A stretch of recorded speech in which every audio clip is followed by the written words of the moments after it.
excited to have you guys all join me today. I'm like, just to give you guys a little like backstory of where I'm at. Like I have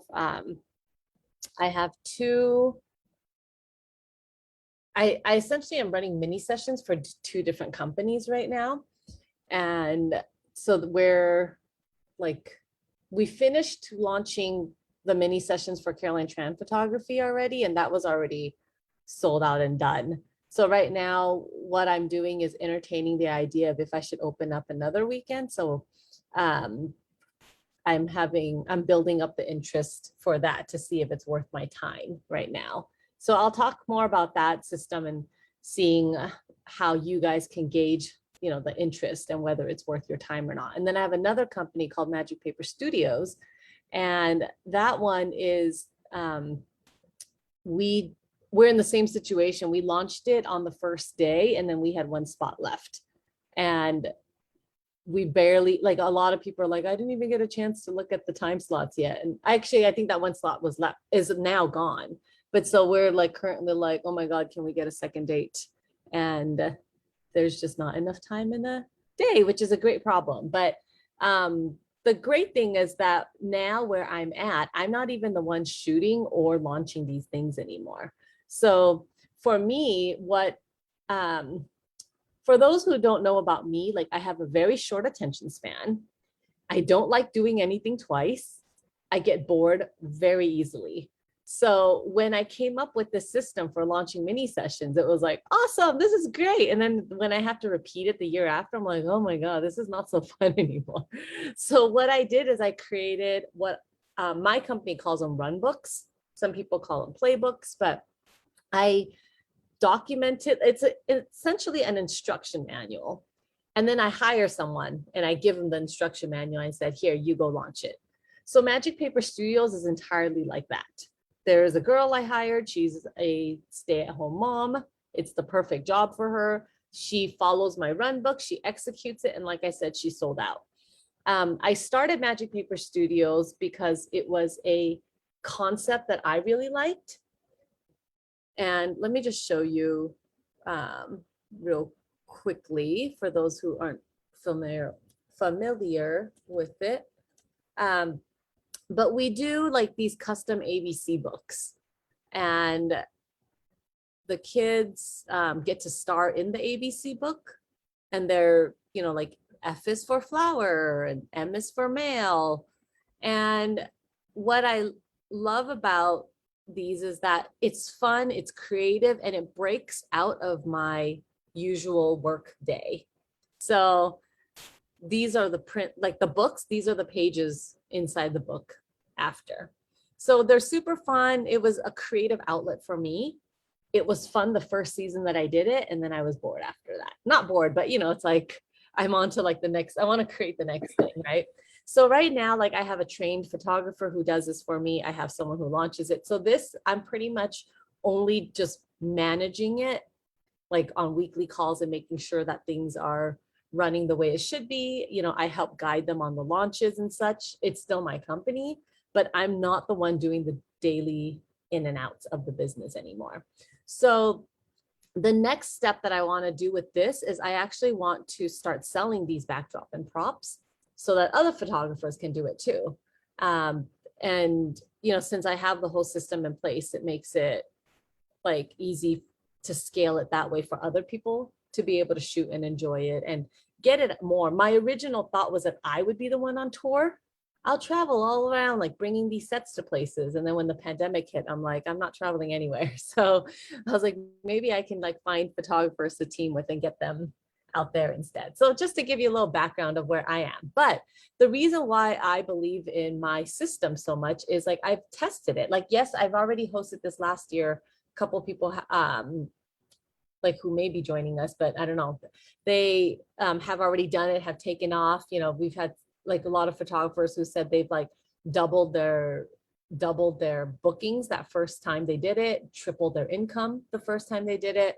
And so I knew that it would work too, because I essentially tested it out with this company. This company was started from scratch, branding from scratch. Like, I don't even have, like, I don't push it much on my end, other than more like how an influencer would push it, if you were to have somebody. But I'm not the one running it anymore, and I have other people shooting it for me.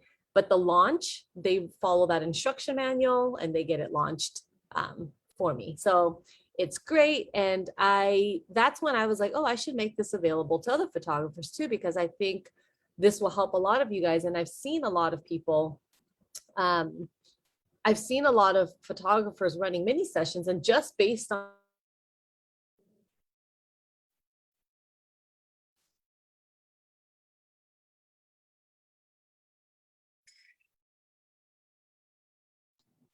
We lost you. Hi, Alicia.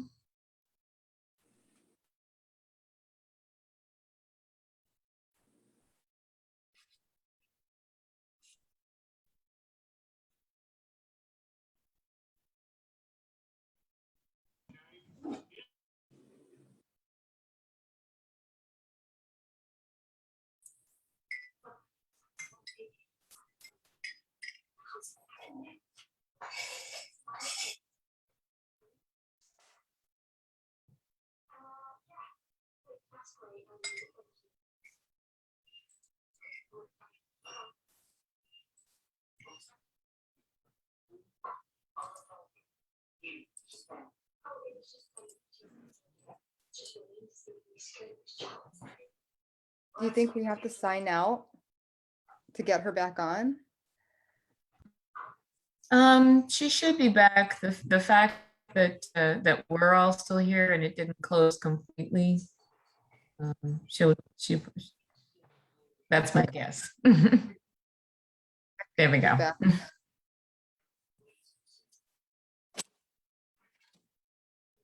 No sound, you're on mute. Oh, okay. There I was you saying go. my internet went down.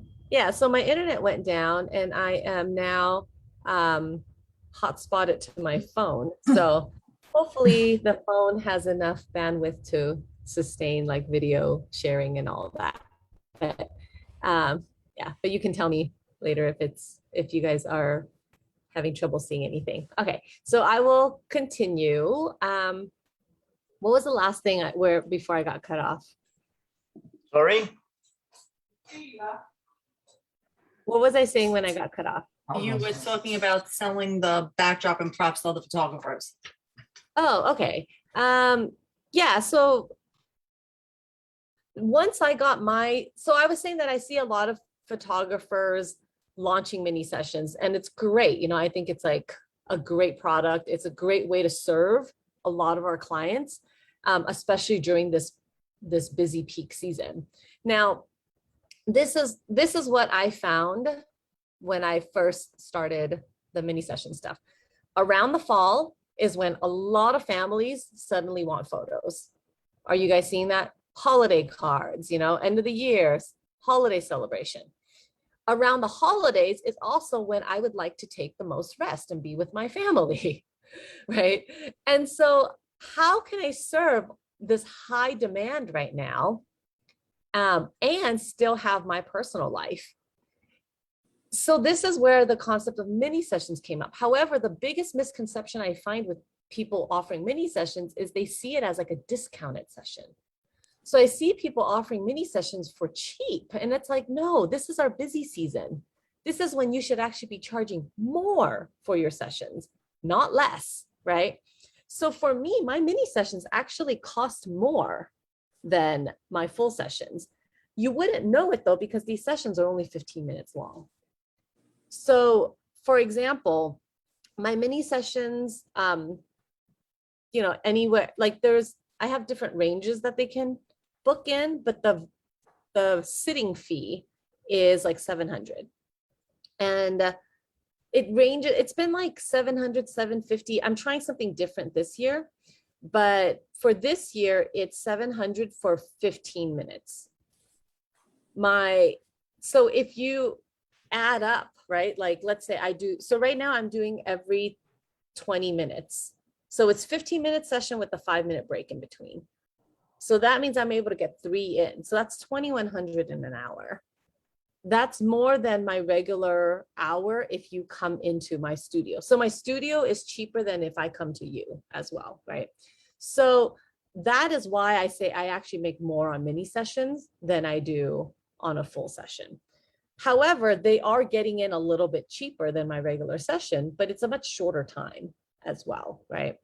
So with that said, let me just jump into the presentation since I see many people on already. Let's see, share screen. I think I have to reshare my screen with you guys. All right, screen shared, you guys can see. Okay. All right, so I'm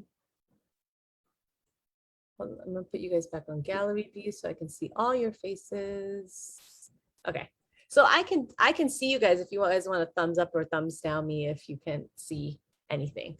All right, so this is a mini session crash course. Now, the reason why I'm calling it a crash course is because in the past, when I had more time, I didn't have that time this year, but when I properly launched like the full mini session mastermind, there's essentially two components to it. The first component is learning how to actually shoot it properly. And that means in 15 minutes or less, being really efficient with it. And the other component is how to properly launch it, how to price it, the marketing behind it, and how you present that the whole concept to your clients, right? And so for me, okay. Oh, yeah, all right. Yes, we get you fine. Good to, so for me, okay. Oh, wait, hold on. Yes, we get you fine. Hello. Are you guys hearing like an echo? Oh, wait, hold I on. can't actually hear anything, Caroline. Okay. Can you hear me? Can you hear now? Yes. Okay. What happened was that my Facebook Live feed started playing. And so then you guys were hearing like this echo. And I was like, this is weird. I hear my own voice talking. All right. Back to, this is what happens when you have so many screens open at once. Okay. Okay, so the way that I normally launch it, like I was saying, there's two components to it. One is how to shoot the portraits in 15 minutes. And then the second one is the roadmap and the whole business behind it. So just to give you guys a little bit of like history and background on it, the 15-minute portrait bundle was something that I offered. I've offered this twice already in the past, and I know I see a couple alumni in the group right now. This whole point of this program is just how to shoot quickly in 15 minutes. Like, how many of you have anxiety of the idea of shooting in 15 minutes?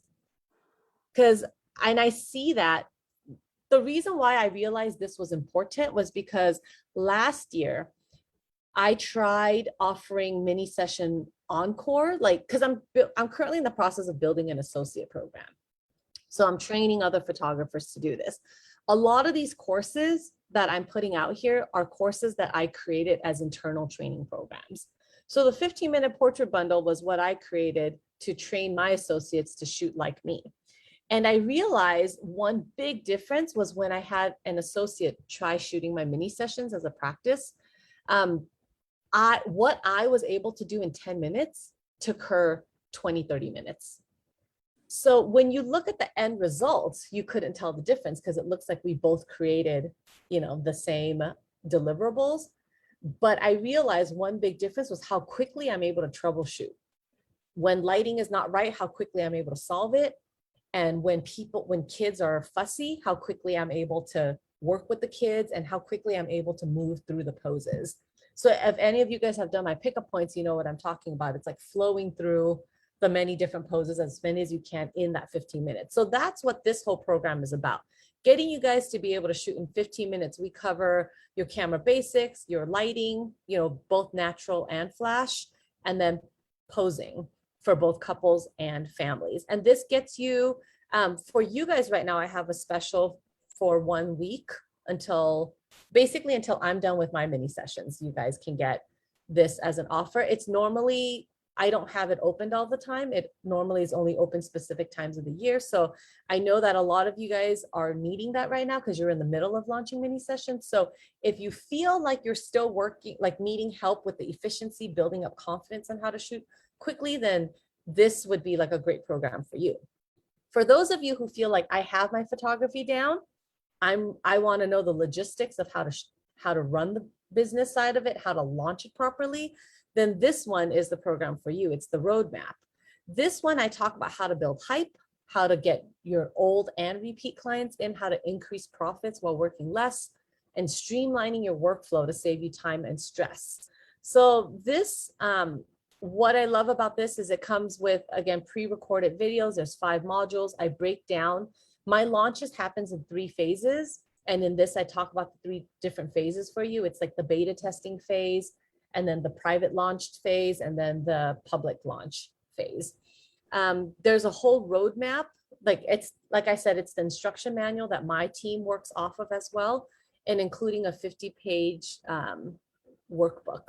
So there's a whole workbook in here that's 57 pages, and it includes templates, flow charts on when, if yes, if no, what to do, when it's okay to activate phase 2, worksheets for you to brainstorm and put together your marketing plan, what your to-dos and not to-dos of how to build a landing page. So this is like the anatomy of a good landing page, of what you should do. For those of you who don't do email marketing, I get you set up with that as well, how to start building up email marketing, building up the beta testing phase is what I think is one of the most important parts of it.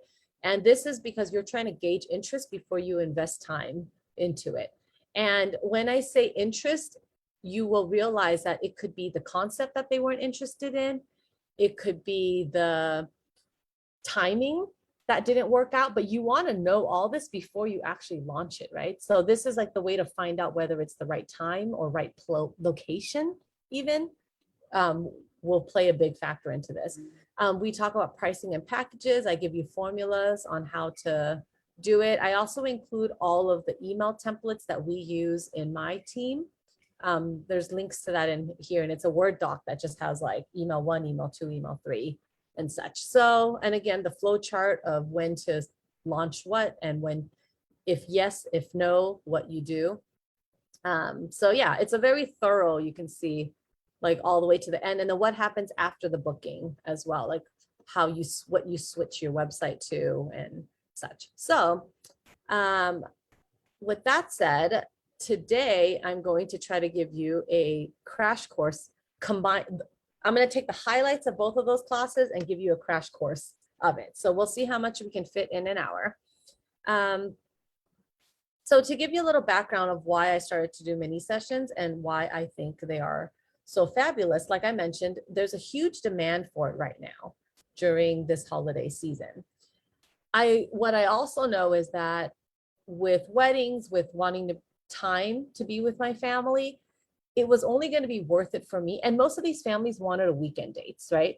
In my business, for those of you who did like any of my previous course, you'll know that I heavily push my portrait clients to shoot on weekdays because my weekends are sacred now that I have kids. My weekends are only reserved for people who are willing to pay 10 grand or more. So that would be a wedding or a mini session, like I said, and that's why my mini sessions have to make me 10 grand or more in a day for me to make it worth opening a weekend for. Otherwise, I would rather be with my family. So that's like decisions I made for myself, right? Now, did it always start there? No, it didn't, right? There was a time where my weddings were 5 grand. And at that time, that's what I would have priced my weekends worth at. I will do your portrait session for 5 grand on a weekend. If you're willing to pay that much, because otherwise I could have booked a wedding instead, right? So that's like the thinking that I have. Otherwise, I'd rather be with my family. So nowadays, that number, when I started mini sessions, that number was at 10 grand. Yours could be at 5, could be at 4, whatever it is, but whatever you think your weekend is worth to you at that time. So the problems that I ran into was that everyone wanted updated portraits for holiday cards that year. I only have so many weekends, right?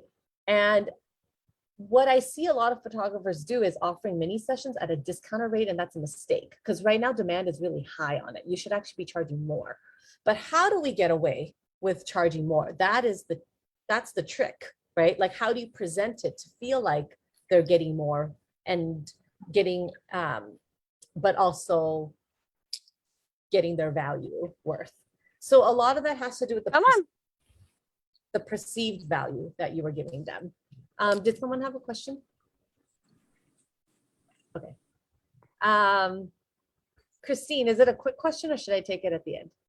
Oh, I thought you were raising your hand. Okay. All right. So here were the problems that I saw. People wanted updated portraits annually. What I also realized was I wanted updated portraits of my parents annually and of my kids annually, because prior to launching this, what I found was that here I was documenting other people's families, but I wasn't doing my own family. I'm not practicing what I'm preaching right now.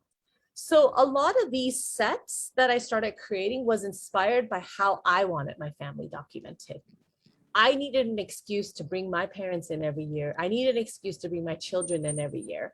And so this has become an annual tradition for my own family now. My parents, they used to fight it, but they don't anymore. They still grumble, but they also know that I won't take no as an answer anymore. So my dad comes in with the same shirt every year for the last 6 years. And the point I'm trying to make about this is it's not even about what you wear, to be honest. Like, from the consumer standpoint, from the photographer standpoint, sometimes we can get so hung up on having these picture perfect, everything picture perfect. But as the daughter, I just love that I have a picture of my dad. I love that he is kind of smirking and smiling there. And that's a genuine expression. And a lot of that comes from him being around these goofy boys that just bring that out of him, because he wouldn't be like that around me, but he is like that around my kids. So for me, that's what I want documented. And I want you guys to remember that as you are documenting for your clients, that these are really the moments that matter to them. And if you haven't documented your own family yet, you need to, because you see and you feel the experience in such a different way. So that's what I come into this knowing, that people will cherish these updated portraits annually. And I need to give them that reason to come in. Otherwise, it's easy for them to forget.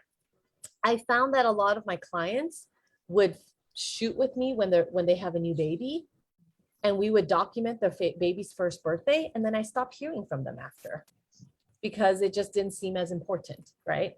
So this was normalizing the idea that you have to get updated pictures every year. Even if they didn't think of it before, I'm now making it, like planting the seed in their head and making them think, oh, wow.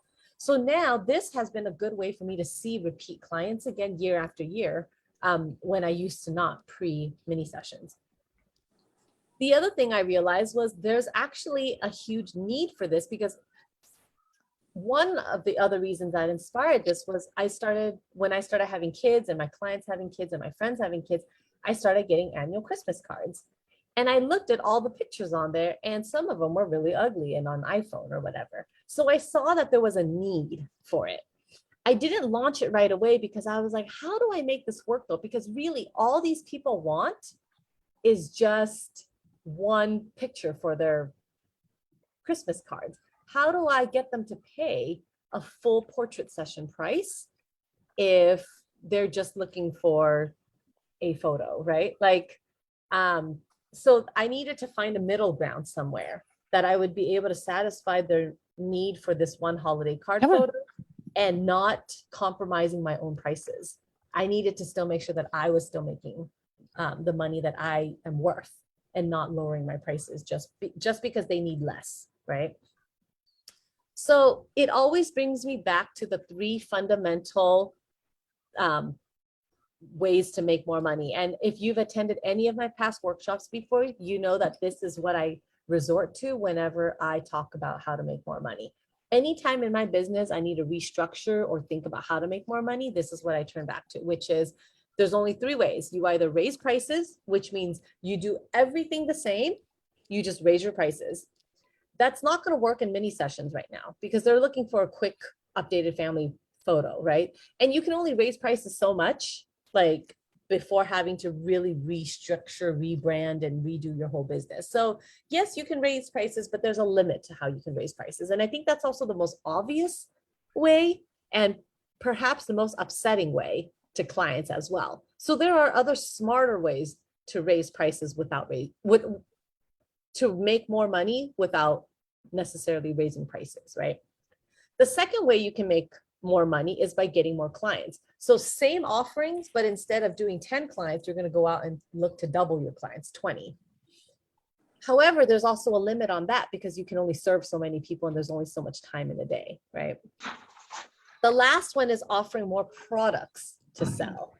So for me, what I mean by products is same number of clients, same pricing, but maybe instead of offering just the portrait session, you're now selling prints as well. I actually see mini sessions as an additional product as well.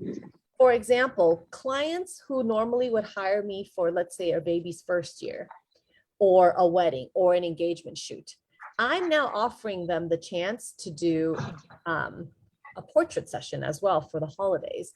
Because I do these decorated sets, it's an entirely different product now. So people who have shot with me a full session, like I just had somebody this month book me for portrait sessions twice in 1 month. Because one, they want to do an outdoor session. So they booked one outdoor session at the beach. And then 2 weeks later, they're going to come in and do an indoor studio session with my set. It's because it is entirely different product. That's how I want one client to book 2 products. Do you understand the difference? What I love about mini sessions as well is that it really satisfies both 2.2 and 2.3. Somebody mute. I hear a lot of like banging. Okay. So the way mini sessions, so I just showed you how mini session offers an additional product for people to book. So if they book the full session, they can still book this mini session, right? So you just made more money with the same client. Now, another way is to get more clients. Mini sessions allow me to fit more client in one weekend. So my mini sessions this weekend, so far I only have one weekend opened, and I have over 50 families booked for that one weekend right now. There's no way I would have been able to service 50 families if I didn't squish them all into one weekend like that, right? So this is how I'm able to get more clients. The other thing is just how efficient it is, because then now I just had to do the marketing once. I opened up booking all at one time. They all booked. And then now I will do the shoots like all back to back. And then I will have serviced 50 families by the end of the weekend. So, Hey, come on. so whose audio is that? Let me see.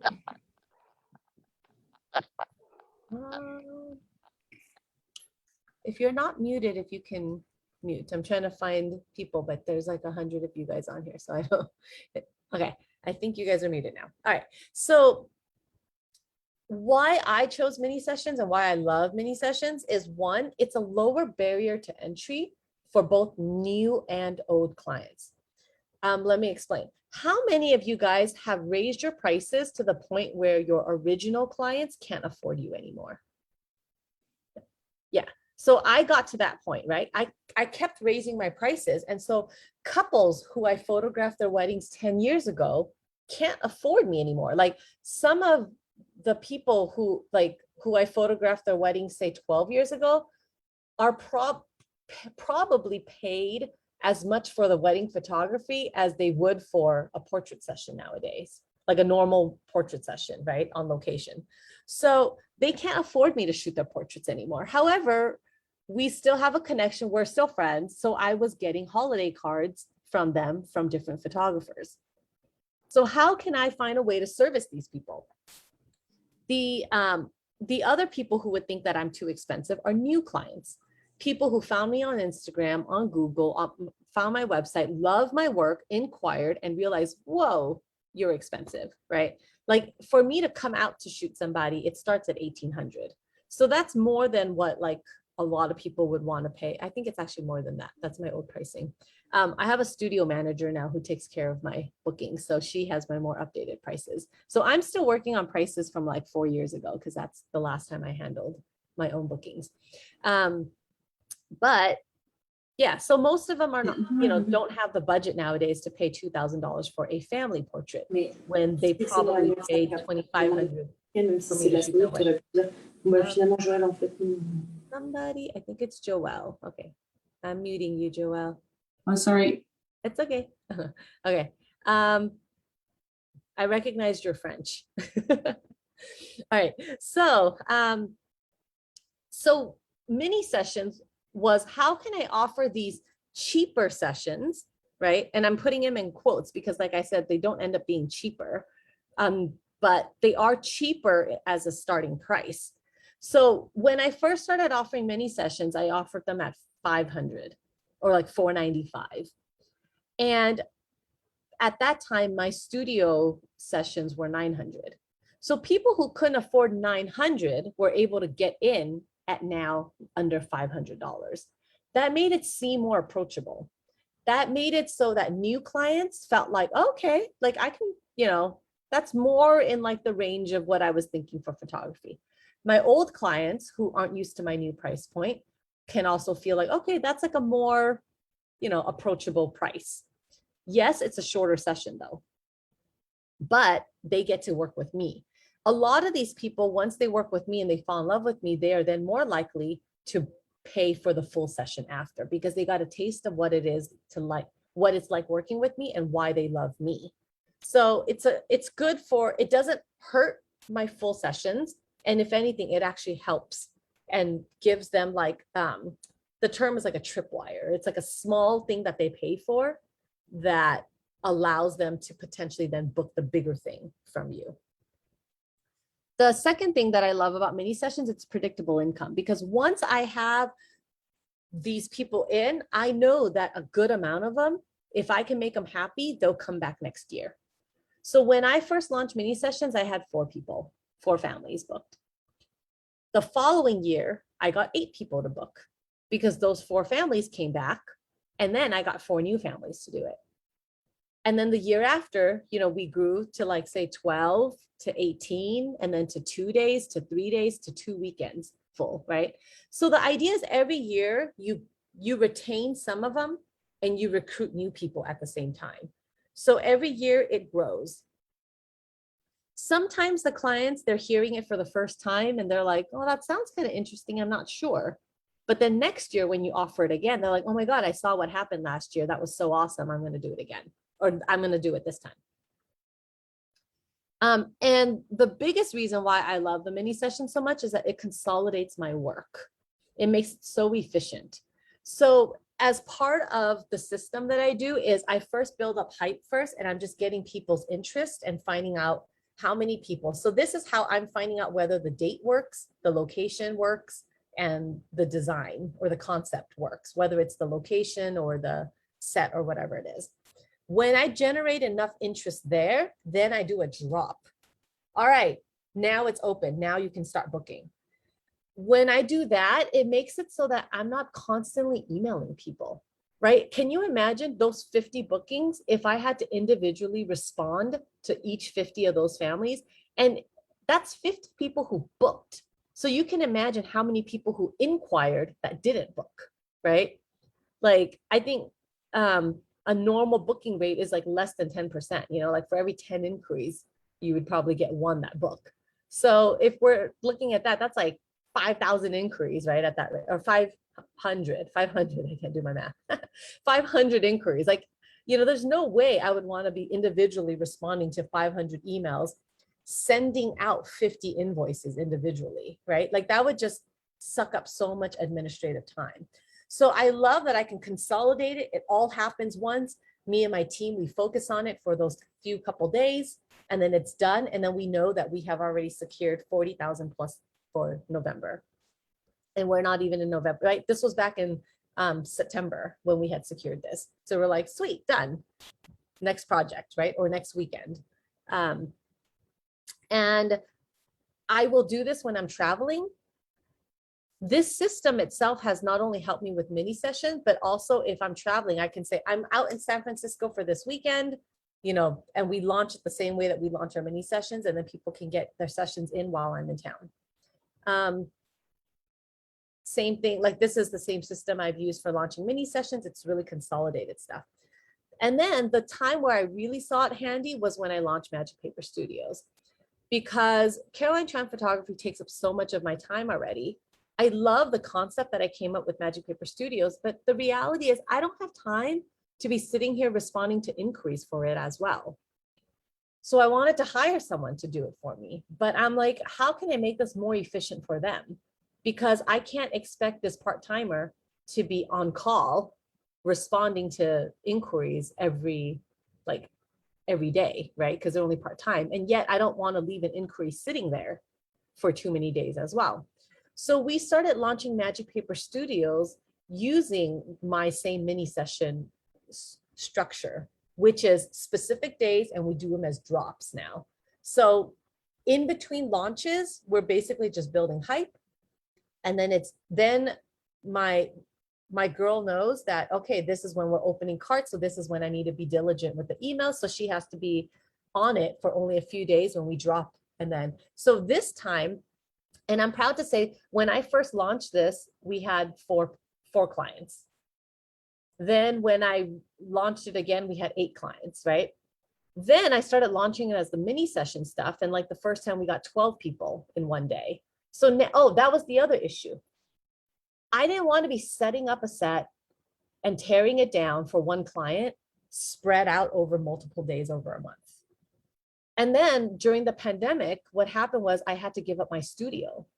So now I'm either having to rent a studio or a space, or I just have very limited space at my house. So if I had to set up the set, I want as many people to come in for this one as I can.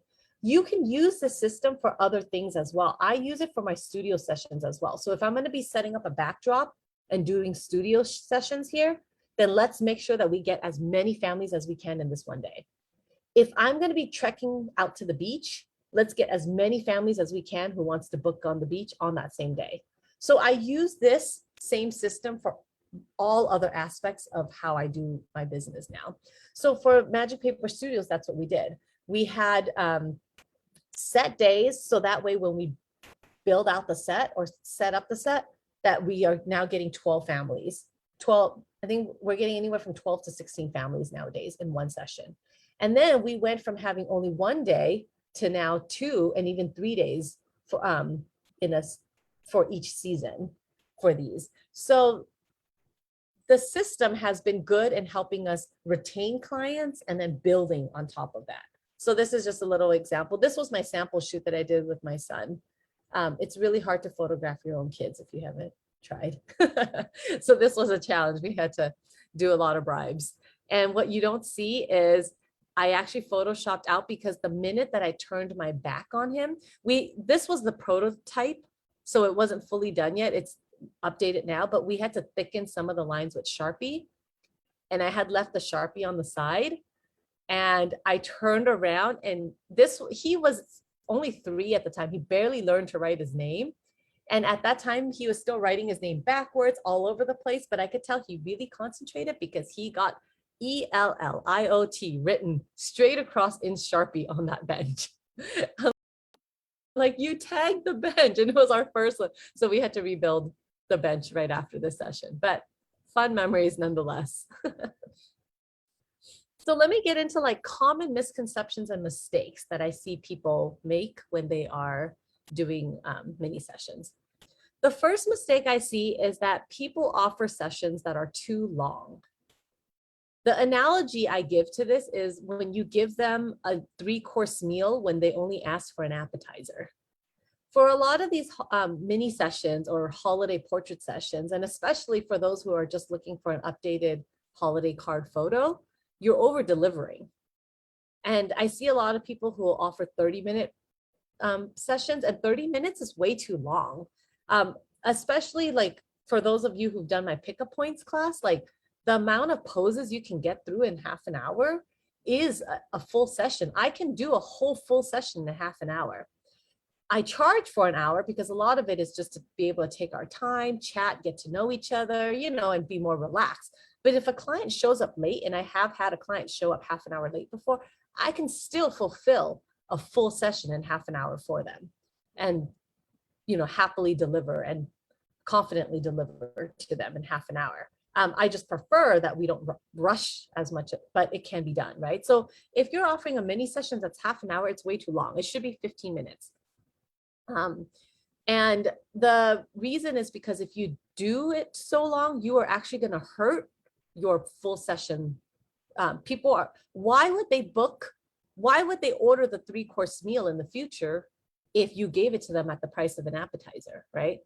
If you go to a restaurant and you order an appetizer and they're going to bring you all these extras, I mean, that's great customer service. I would always come back, but I will come back for the appetizer because I know you're going to give me all the other stuff for free. I'm not going to order the full course, the entree, because I know you're going to give it to me anyway. So that's what's happening. That's what I'm seeing a lot happening in mini sessions. When mini sessions go too long and you don't have a distinction between what's offered in the full session versus the mini session, you're going to cannibalize your own sales for full session. So they need to be distinct and different and short. The quick tip on that is that you're shooting for prints for these ones. You're shooting for these like frameable moments versus a full session, maybe more lifestyle. Mistake number 2, there's no hype or demand. People didn't measure interest or they didn't have a launch strategy. So I'll see a lot of people like, okay, I'm going to launch mini sessions. And tomorrow it's like, okay, now booking, and they never tested the water. They didn't feel out their crowd. They didn't see if there was even an interest in it first. So you got to see if there's an interest first. I do this as well. This is the same method I use if I was to do any partnerships with people. So if, let's say, a museum, so my Magic Paper Studios, I now do entirely just as partnerships with other, like with museums, with other establishments. And for me to know if they are a viable partner or not, I put their audience through the beta test first. So that way, if their audience did not prove to be like a good enough, like a big enough interest for me, then it ends right there. Then it's done. And that's all the time I had invested in. So there's no fail at that point, right? So same thing with your mini sessions. You got to test the waters out, find out whether your clients are interested in it or not. If they are not interested in it, you can reach out to them and find out why. Was it the date? Was it the time? Was it the weather? The location? And you'll get more information with them for you to then tweak your beta and relaunch beta testing again to see if then that one is now better. So you just keep improving that beta, and that never is public. The last mistake I see a lot of people make is that there's no distinction between, like, why do I need to book it now? So people will just start launching mini sessions, and it's like, okay, there's mini sessions. And like I said, I see a lot of people mistakenly treating it like discount sessions. So that, oh yeah, during the holidays, you're getting these discount sessions. But the problem is, like I said, people will just hold out the rest of the year and wait for your discounted sessions if you do that. The other thing is, like, if they just did a session with you 6 months ago, why do they feel an urgency to have to book this with you now? So for me, the way I make it distinct is I either make it a unique set that is available only this weekend or whatever weekend I'm launching, and then it's gone and you can't do it again. So if you like this set right now or this set right now, this is your only time to get in. So someone who booked a portrait session with me a month ago would still book this because if they like the set enough. The other like thing that we did for Magic Paper Studios is we came up with the holiday set. So this is now like a super cute holiday set that and again, it's an additional product now. Someone who normally have booked mini sessions or have booked Magic Paper Studio sessions now have the opportunity to do like a holiday version. And this year, for the first time, I'm actually making this set available. But to make it exclusive, I'm only going to make it available to 5 photographers because I don't want it like so saturated that it loses its specialness, right? So if any of you guys are interested, you guys can talk to me about that. But this would be one way if you don't have already like something designed for your holiday and you want something different. This is something that's available to 5 of you guys this year. So what is the road to success? Here are my tips. I think I have 4 tips for you guys. 4 tips for you guys to make sure that you see success this year. The first one is make sure that you shoot efficiently, and you are shooting efficiently for portraits, not lifestyle. The difference between your mini session and your main session is going to be mini sessions are going to be for those frameable moments, holiday card moments, right? It's just that picture perfect portrait that they're going to want. It is not a lifestyle shoot. It is not for candids. If they want stuff with candids, they book a full session with you for that hour. 15 minutes, I'm going to get you these beautiful stuff that you can hang on your wall. That's it. Or in your holiday cards. Or print and send to grandma, right? It's not for the album. It's not for what do you call, like a slideshow or anything like that. It's really just for those frameable moments. The second tip is differentiate these shoots from any of your other shoots. Make sure that there is some incentive and reason for them to have to book you now, whether it's a holiday decor. If you want to keep it holiday neutral, that's fine too. If you need help, like these, I have 5 of these available, as I mentioned. These come with, let me just show you real quickly because they're super cute. It comes with 4, it comes with the backdrop and 4 different props. So, is it this one? Yeah. So if you go to magicpaperstudios.com/shop, there, right here, you can click shop now, and there's only 5 sets available, but it's, you get these presents, this wreath, you get the little scooter, and you get the car with the, and then they're cut out so that they're like interactive and the kids can be in them, but gives you some ideas of how the kids can pose with them. They're great for anywhere from like 6 months old to, I think she's like 12-ish, something like that.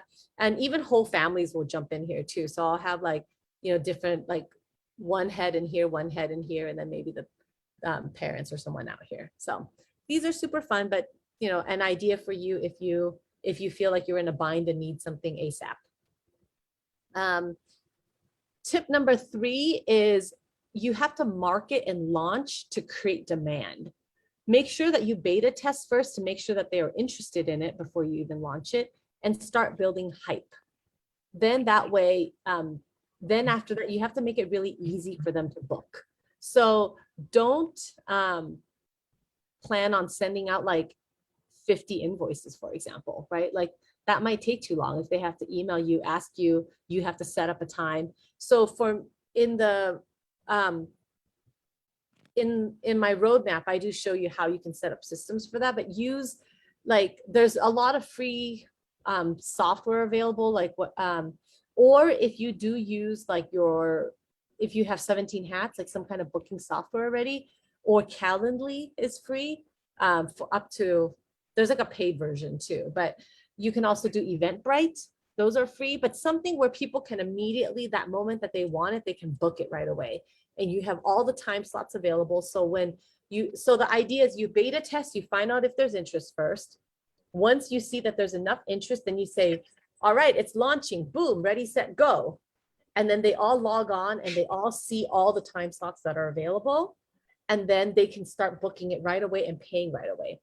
If you wait for them to go back and forth with an invoice, there's a greater chance that you will lose them. And it becomes a bigger headache too, because then if they don't pay, they're not holding a time slot for someone that could have paid, right? Just make them pay, get it done with, and then all like done.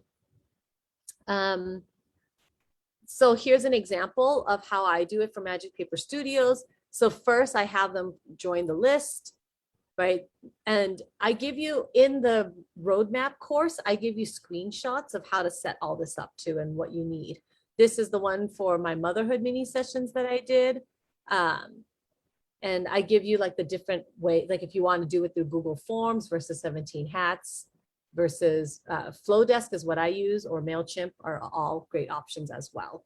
And then the last thing, if you want to improve your profits, on these mini sessions is you need to normalize printed products and do not include the digital files.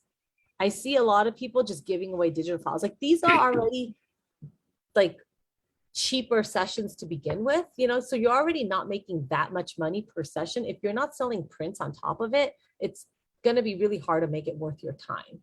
So you have to take the digital files out of it. And in the course, I do give you examples of how I did that and how you can change your packages to not include the digital files and how you can phase it out as well if you feel like your clients are not used to that yet. So normalize printed products. That means you got to show them the printed products so that they see it and they can envision it for themselves and understand that this is, that they need it, right? That everyone does it and this is normal.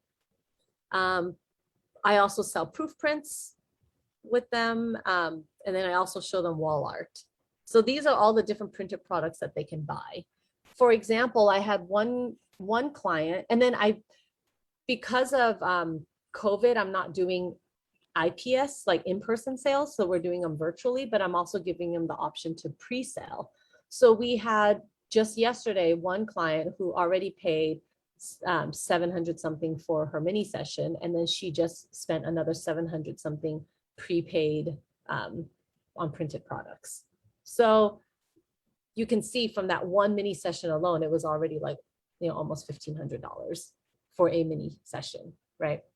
So if you package it correctly, present it correctly, you know, it can be very, very lucrative. So I have like 10 minutes for questions. I know you guys have been active on the chat. I haven't taken a look yet. And so I will get into this. I'll go through the questions, but if you guys want to also raise your hand, like click on the raise hands button, I can take questions there. Just to summarize for you guys, the resources that you have, for any of you who are looking for a set ASAP, you can go to magicpaperstudios.com/shop. And I have 5 of the holiday sets available for you guys there. For any of you who are feeling like you need to build confidence on shooting in the 15 minutes, we have the 15-minute portrait bundle available until November 8th. And then for any of you who want the business structure system side of it, then I have your mini session marketing roadmap available right now. And both of these programs are normally like limited openings, but right now I'm making it available due to the season. So the 15-minute portrait bundle shows you how to shoot. It's 5 pre-recorded courses, and I will also add you to a private Facebook group where we can discuss more of these together. And then this mini session roadmap course, I will also add you to the last private Facebook group as well, so that we can, you know, any additional questions that you have as you're going through the course, we can have discussions about these together. But this is also available until November 8th. And it's the same instruction manual that my team uses to launch both Magic Paper Studios and my holiday mini sessions. So with that said, let me take questions. So let's see. I'm going to go down in order. Oh, let me take Mary's question while I'm reading these ones. Go ahead, Mary. You were talking about doing it, you know, not doing 30 minutes or 20 minutes. It's too long, too close to a full session. I have seen some people list their mini sessions as short as 10 minutes. Would you ever recommend that, or is that perhaps too short? Nope. My Magic Paper Studios, certain the holiday ones are 10 minutes. Do you include any? I'm sorry. Oh, my mini sessions currently is 15 minutes. The one for Caroline Tran photo, and then the one for Magic Paper Studios is 10 minutes. Okay. Do you include any physical prints, like a single print Or is it nothing included? They're just paying for the session and So then what- they print on What they top of it? get in my mini sessions, what they get is 7 digital web files. So it's not even the Mhm. high res file. They get 7 digital files. So what Mhm. happens is in the past, we did it as IPS where we tethered, and right after they look at the photos and they have to choose the 7 that they want at the moment. And then the Mhm. rest are gone. And what we do is, or they have the option to pay for all the digital files. And then that's kind of like their incentive to get the rest of the photos if they want to pay for it all. If we do it virtually, which this year I'm going to do virtually because I think I have a smaller studio this year. So I don't have the space to have someone sitting there, like 2 families sitting in the space at the same time.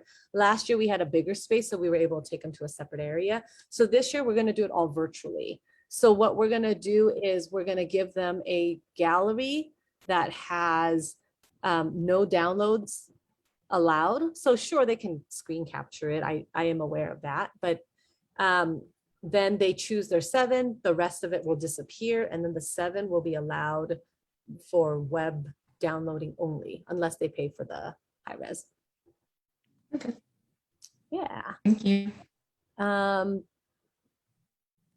So let's see. For I'm just going through the comments right now, but again, if you guys have. Oh, so another thing is, a lot of people mentioned regarding having my dad in the shoot and grandparents. I do have a sitting fee after 5 people.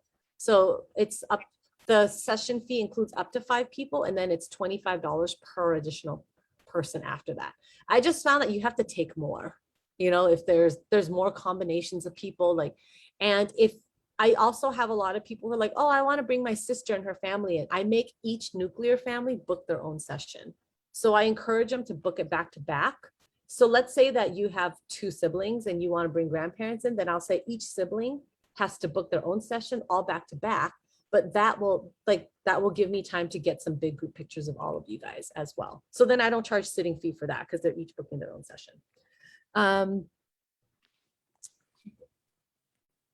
The wooden bench was DIY, actually. Someone asked where I got my wooden bench. It just made it myself, like with 2x4s hammered together. How many sessions do you plan for compared to how many you've booked in the previous year? So with the course, I go over how to launch in the different phases. And the trick is that you don't want to put out too many sessions at one time. You want to make sure that you're actually selling out before you release more times, because otherwise what you don't want is for someone to show up to book and there's like 50 time slots available. Like that just becomes really overwhelming for them. What system or application do you use for the drop? So I use 17 Hats, and it's a online scheduler. So when they log in, they can immediately see all the time, like the dates and time slots available. So for example, I now use it. I've now adopted this specific system for all of my portrait sessions as well. So the idea that I have is anything that is less than $2,000 or even $3,000, like I shouldn't have to like spend so much time talking. They should just be able to book on their own. And so all of my beach sessions, I've already planned out for the quarter. These are the days I will go to the beach. So if you want to shoot on the beach, these are the only days available, and these are the times that are available. If you want to go to the woodsy park by my house, these are the days available. If you want to shoot in my studio, these are the dates available. So it's really helped consolidate my work days. Now, one thing to consider is that it depends on what your style is. And I asked this in one of my Instagram stories once, because I mentioned how I had 6 portrait sessions in one day. And I was like, would you rather have 1 portrait session a day, or even like 2 portrait sessions over 3 days? Or would you rather have 6 in one day? And I'm curious with you guys, like how many of you would rather have all 6 on one day? And how many of you would rather have 2, 2, 2? So that's important to know when you launch your mini sessions, right? Because I am the type, I'd rather have 6 all in one day. So my mini sessions, I'm doing like 22 to 23 in one day. And that's because I just have very limited days. I have the stamina for it. And I'd rather just get you guys all in and I'm done for the weekend, right? Some of you may say, I'd rather only do 12 in one day and I'll do 2 weekends. So it depends on your personality and how you prefer to work. So that part you have to understand about yourself and like how creative you can be. But the system works regardless of whether you choose to split it across 2 weekends or put it all into one weekend. I think I've answered a lot of these questions already. Someone asked what's included in my session. I already answered that. What if you don't have a studio or prop? You don't have to have studio prop. You could see like the ones that I did in San Francisco were just at a specific location, you know? But what made it different was that I don't go there all the time. And I've also, like I said, I've also done that with my normal sessions now.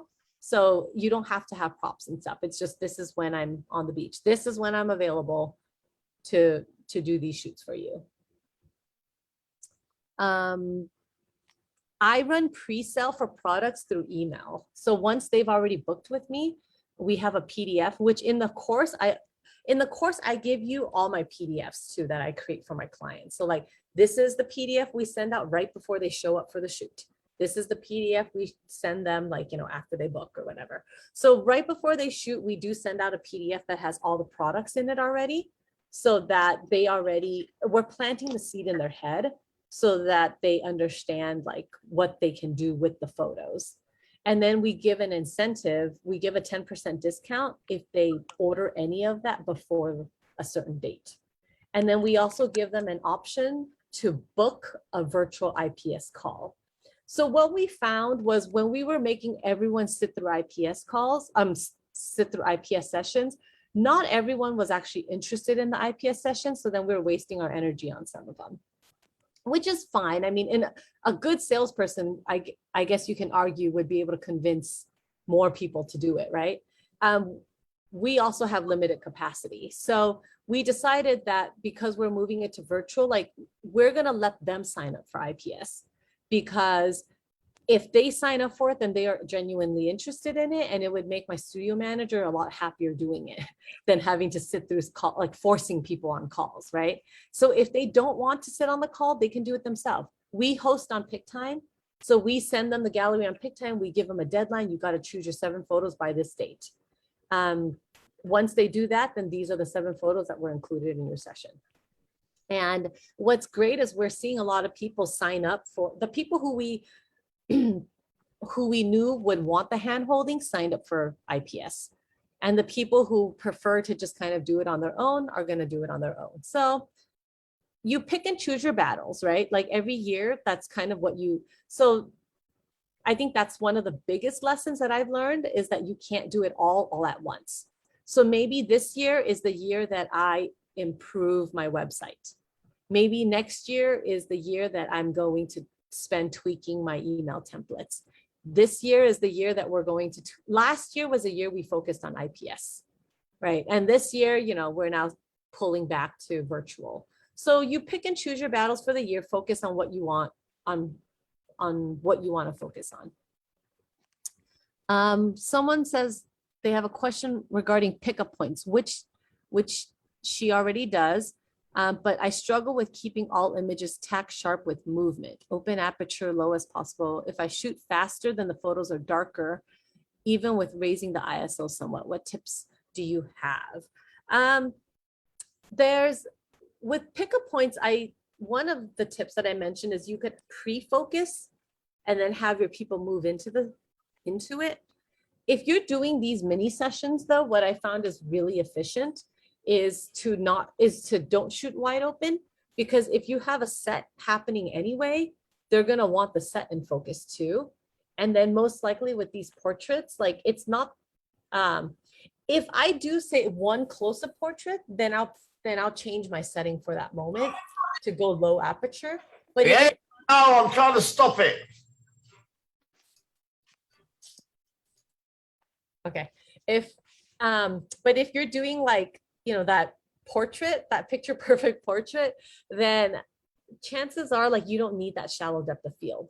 So what I do is I shoot it on a tripod and I shoot it on like f11, to be honest, because that way, no matter where the kids are moving on the set, they will be in focus. And I don't even have it on autofocus anymore. I have it on manual focus, and I focused on the bench. Because at that point, I know that, you know, and if you've taken any of like my, what's that, how to use this fancy camera, you know what I mean when I refer to slices of bread. But at that point, no matter what slice of bread or what plane they're on, I know that they'll be in focus within that set. So whether they're on, so I focus on the bench because that's the middle. There'll be some people behind the bench, some people in front, but they'll be focused. What I also love about shooting on a tripod for mini sessions is that if one person blinks and one person doesn't, I can easily swap heads after. And that helps a lot. Like just, and especially if you're trying to get through 15 minutes and you have a kid who, you know, they're trying to get the kid to smile, but as a result, the parents are like, because they're talking to the kids, right? So it's a good way to have backup options if you need to swap head. And obviously I don't rely on it. Like I don't want to have to swap heads, but if I'm only delivering 7 photos and I need to swap heads, I like that there's the option. Yeah, what Henry asked, what's web size? Yeah, 72 DPI at one, I think a 1,000 or 15, I think 1,500 pixel. You can make it whatever you want. Like, to be honest, I would say no more than 1,500 though. Yes, we export our web files on Lightroom. If clients want a few images for their card, oh, good question about the cards. So what I do is I have a photographer account on Minted. So I'm like a partner photographer. I actually, whatever 7 images they choose, I upload it to PicTime. So yes, they can upload they can order cards or prints through PicTime, but I also upload it to Minted. What I found was majority of people were ordering their cards from Minted anyway. So I might as well get a cut from it. So I upload all of their photos to Minted. They log into their Minted account and they see it there already. Like it's magically there for them. So then they can just order like they would. They cannot download the high res files from there, but it's on file for them to order their cards. So for people who are like, I just want a holiday card, it's perfect for them. They do the session with me. They choose their 7 photos. I upload it to Minted. They go on Minted and then they order their cards. Most of them spend a couple $100s on there and then I get a percentage. I just get a check at the end of the month from Minted. So it's nice and easy. I make more money if they order it through PicTime, but I also know that most of them are ordering through Minted anyway. So rather than trying to fight it, I might as well get a cut. And the best part is the back of the cards has my name on it, my photo credit on it. So it's like free marketing at that point, right? They're probably sending out to 100, 200 people who are similar demographics of them, who are probably just like your target audience. And so the back of the card has my name, not my logo, but my name and URL on the back. So highly recommended for that. Where can I book the 15-minute portrait bundle? I'll email. So after this session, I'll send you guys an email with the replay for anyone who wants to like slow down, pause, and watch certain parts again. And then I'll also have links to the 15-minute portrait bundle and the roadmap course in there as well. But I'll also drop it in chat right now since somebody asked. I love seeing all of you guys here. It's so fun to feel like we're in person somehow. And in some ways, even though like the pandemic sucked, I love that it's given us, it's like new ways to connect, or normalized, like sitting on a Zoom call like this with each other, where in the past, like I would have only done this in person, and that really limits how many people can travel out here to do that. So great to see many of you guys. Somebody asked, do I give returning clients discounts? Yes. So in the marketing roadmap, in the mini session roadmap course, I show you guys different tiers of launch. So I launched like different timing. And one of the early people who get access to it is my returning clients. So my returning clients also get it at a slightly lower price. And then I raise my prices and then I open it up to like more people. So you kind of give this VIP treatment, and there's tiers of when people have access to enrolling. So with this system, to be honest, by the time that I do a public launch, I'm either sold out already or I only have a few spots left. And some of the times when I'm saying that I have a few spots left, that's because I created those spots, because I felt bad to say I'm launched and there's no spots available anymore. So like I'll open up like one or two just so that the public feels like they had the opportunity to. But that's why that's why I did the whole beta test, right? And that's why I got my list going already, because I already had people who were ready to book that moment it was launched. Let's see, other questions that I see on this. Do any of you guys have, I think I've answered most of the questions that I am looking at.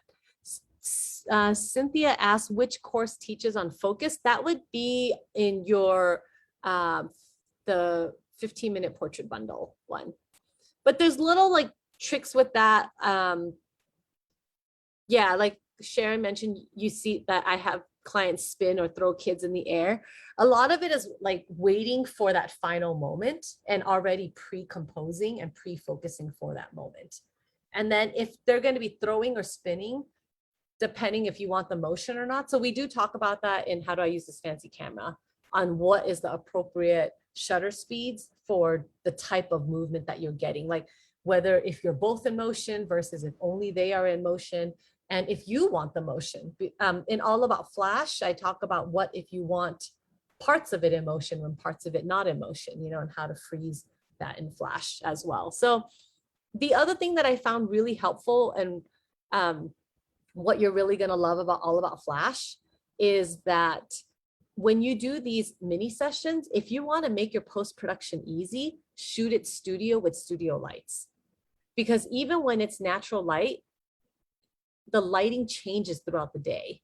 And that means that when you go to post-production, you're going to be editing session by session, photo by photo, right? That's going to take a long time. But if you can control the lighting using Studio Flash and making it just the same, whether they shot at 7 a.m. or 7 p.m., then your editing is going to be a matter of just sync all.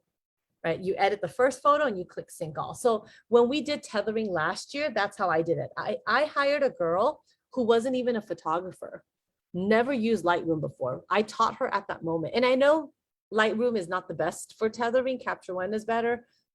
Lightroom is just what I'm used to at the moment. And so that's, you know, that's what I do and it works for me. So I have it, I did one test shot. I edited to my liking. And then after that, I taught her how to 1-star. So as I was shooting, she was sitting there and she was like just minimum wage, you know, like recent college grad. It was an easy job for her. She was already tech savvy in terms of like the computer. I just had to teach her how to use Lightroom, but even very limited, right? I taught her how to 1-star all the keeps. So I told her, okay, I'm going to be shooting this much, 1-star, everything that's worth keeping. And then I want you to sync all to this one master photo that I created here. I even got her to eventually learn how to clone out like we realized at one point that the leg of one of my stands was showing. So I told her how to just clone that out. And so she was able to do that as well. And then just sync all. So very efficient when you get the lighting down like that. So, and the tripod as well, because then it makes everything the same. All right. So Teresa asked, like, would the roadmap course work different for the kind of session promotions throughout the year? No, it's the same. The only difference is you take out the holiday aspect of it. But I now use this system to launch my quarterly portraits. So for example, at the start of October, we already had all of my dates for October, November, December set. And we sent it out to all my clients. So I mentioned in one of the emails, like if you look at my November calendar, we're not even in November yet, right? Aside from the 50+ families that I have in that one weekend for mini sessions, I also have like 3 weddings that I'm shooting on my own, 2 weddings that my associates are shooting. I think 10 other full portrait sessions, and I forgot like 3, I think, branding sessions, like commercial campaigns shoot already all pre-booked for November. The portrait sessions that I mentioned, it's because we're doing it this way now. Like this system that I use for mini session works so well. I was like, let's try it for regular sessions, and it's been working really well. And so people are booking their November and December's on their own. So that way we're only having to like handhold the people who want like special circumstances or special needs, like, or unique circumstances. But the people who are just looking for your standard 1-hour portrait session at the beach, they could just book it themselves at this point. You know, they've seen enough of my work out there, and especially the studio session. Like they've seen enough of it. If you need, your baby's turning 6 months old, great. Here's the link, you know, and then that just has like all the dates available to book in my session. And it frees up a lot of time for my manager so that she can handle, you know, what I want to be working with more. Like, if you, like in a previous session, I mentioned about how I had an engagement session that was like over 20 grand just for an engagement session, right? Like that's the stuff that I need her to be nurturing. Like she should be spending more time talking to those types of clients, not the ones who want like the $1,000, $2,000 portrait session, right?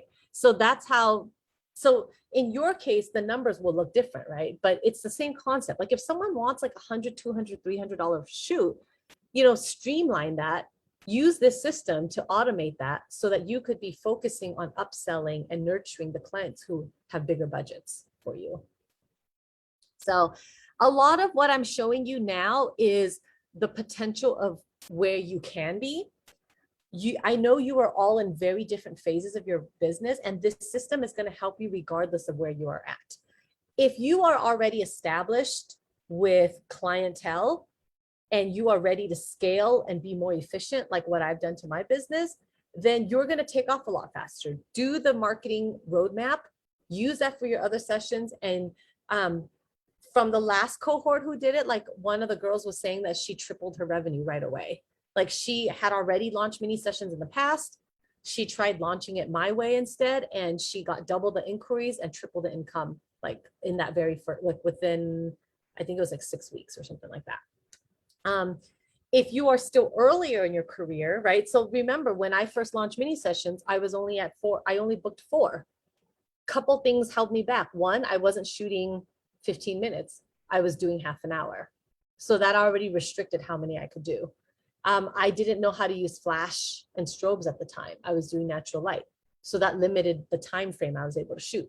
So I was able to do 4 at golden hour, right? Every year you improve and you get better and you get more people. Your marketing improves. The people, a lot of times it's about planting seeds. So this year, when you launch your mini sessions, a lot of the clients may just be like, huh, that's an interesting concept. Is that really necessary? That sounds interesting. I'm not sure. So maybe they didn't book because they weren't sure. When they hear it again next year, and then you're going to show them all the success stories. You're going to show them all the awesome sessions that you did, right? Next year, you're going to then remind them. And there's a lot of times where clients will do that. Oh, I saw you did it last year, but I didn't get to book it in time, or I wasn't in town, or whatever it was. But when I saw you do it this year, I knew I had to book it right away because I knew you sold out, right? So every year you generate more and more hype, then you're able to raise your prices annually, and then you're able to scale and get more and more clients each time as well. So that's what this system was designed to do. And like I said, I even now have scaled it to the point where I use it for my normal portrait sessions as well. So any other questions? What if you don't have a studio to shoot?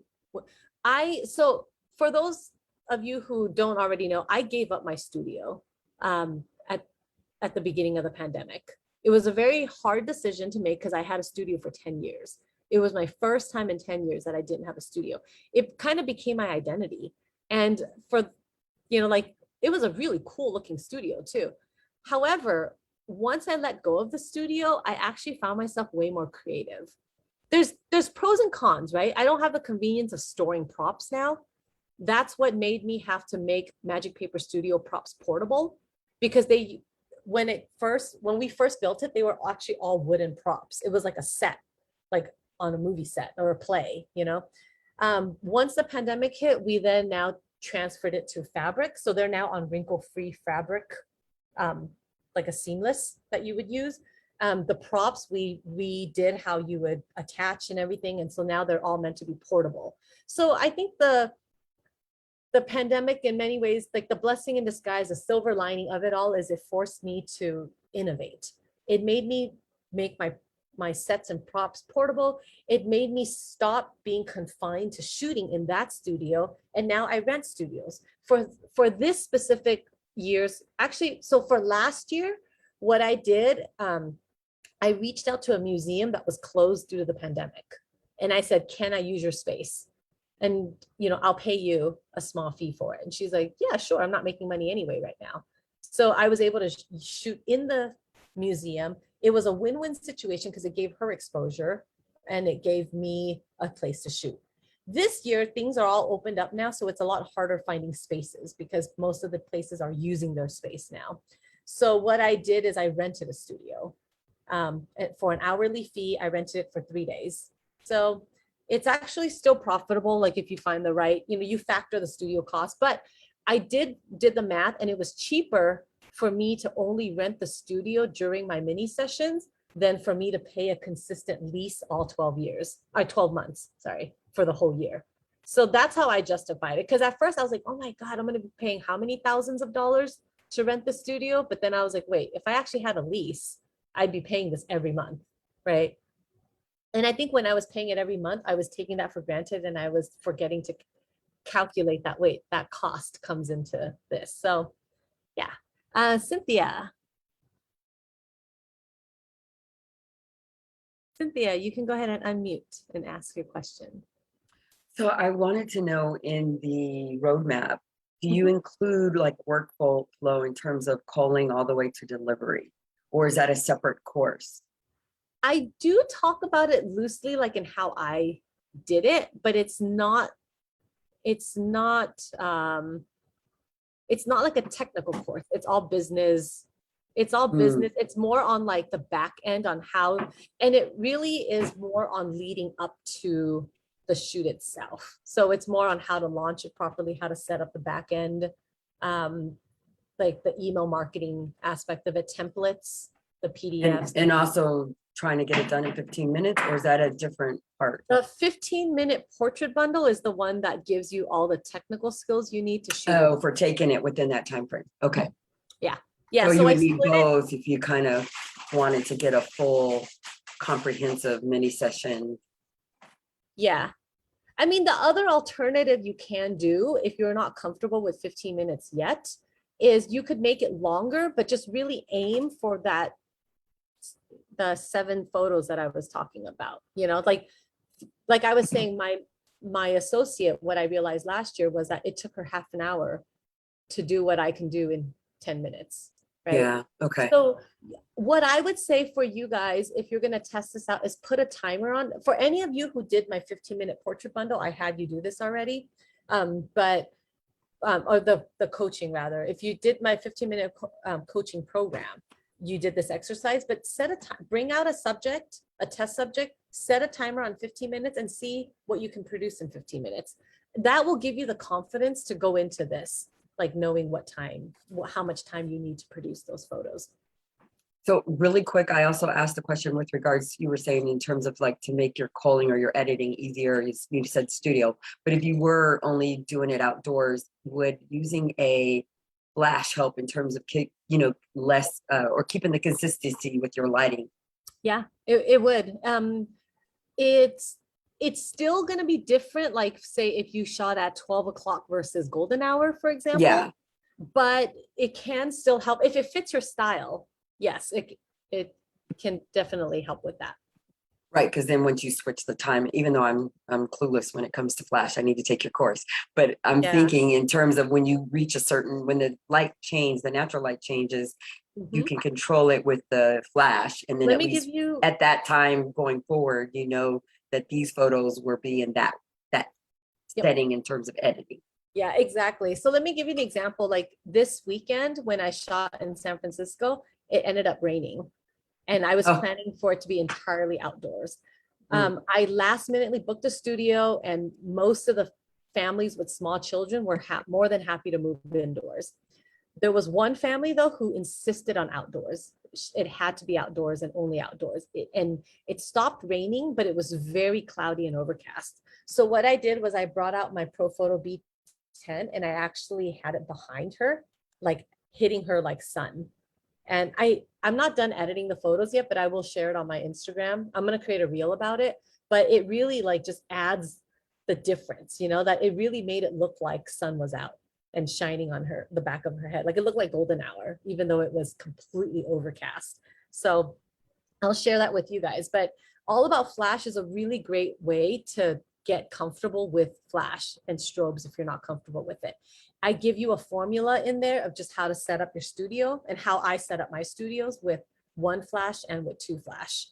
So you have two options of how to do that. And it was actually, the sample that I did was inside my holiday mini session that year as well. Thank you so much. Yeah, and I also agree with Mary that I love your curls. Oh, thank you. All right, but it was so lovely connecting with you all. I will keep an eye out for my email. In my email, I will have this replay available for you guys. So I know a lot of the times when I share screen, it can go really fast. So you guys will have the option to pause. And then you can also watch it on 2x speed if you wanted to go faster.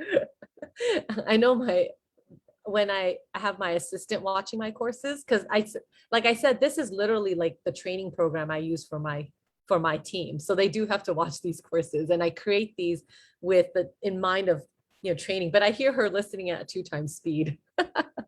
So, but yeah, that can get you guys through it faster as well. So, but yeah, thank you for the great energy today. I hope I have inspired you guys. I hope I have given you guys, you know, tangible tips that you guys can get out there and start improving your sessions. Please let me know how it goes. I love hearing success stories. Let me know if you have questions. And then if you need additional help, I have those full programs that I'm making available until November 8th in the meantime.